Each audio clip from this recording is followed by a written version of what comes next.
Hello guys, വീണ്ടും ഒരു unboxing വീഡിയോയിലേക്കാണ്. അപ്പോൾ മീഷോന്ന് മേടിച്ചൊരു സാരിയാണ്. സാരി മേടിക്കുമ്പോൾ കുറച്ചായിട്ട് ഞാൻ ശ്രദ്ധിക്കുന്നത് കോട്ടൺ മെറ്റീരിയൽ ആണെങ്കിൽ കുറച്ചുകൂടെ ഉടുക്കാൻ എളുപ്പമാണ്, ഫ്ലീറ്റ് എടുക്കാൻ എളുപ്പമാണ്. അതാണ് മെയിനായിട്ട് നോക്കേണ്ടത്. രാവിലെ അഥവാ ലേറ്റ് ആയാലും പെട്ടെന്ന് ഉടുക്കാൻ പറ്റുന്ന ടൈപ്പ്. പക്ഷേ ഇപ്പം ഞാൻ ഈ മേടിച്ചത് കോട്ടൺ അല്ല, ഇതൊരു സോഫ്റ്റ് സിൽക്ക് സാരിയാണ്. മെയിൻ ഞാനിത് മേടിക്കാൻ കാരണം അതിൻ്റെ കളർ പേർപ്പിൾ കളറിൽ ഗ്രീൻ കളർ ബോർഡർ വരുന്നതാണ്. എനിക്ക് ഭയങ്കര ഇഷ്ടമായി. ഞാൻ പിക്ചറിൽ കണ്ട സെയിം തന്നെയായിരുന്നു കിട്ടിയത്. ആൻഡ് വലിയ റേറ്റ് ഒന്നുമില്ല, 300+ ഉള്ളൂ.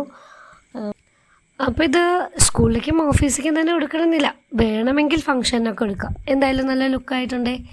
അപ്പോൾ പ്രോഡക്റ്റ് ഇഷ്ടമായാൽ ലിങ്ക് വേണമെങ്കിൽ ഒന്ന് കമൻറ്റ് ചെയ്താൽ മതി. എനിക്ക് ആകെ ഒരു പരാതി ഉള്ളത് ഇതിൻ്റെ പാക്കിങ്ങിലാണ്. ഇതിപ്പോൾ നമ്മൾ എന്താ മേടിക്കണതെന്ന് എല്ലാവരും കാണുന്ന പോലെ ഒരു പാക്കിങ്.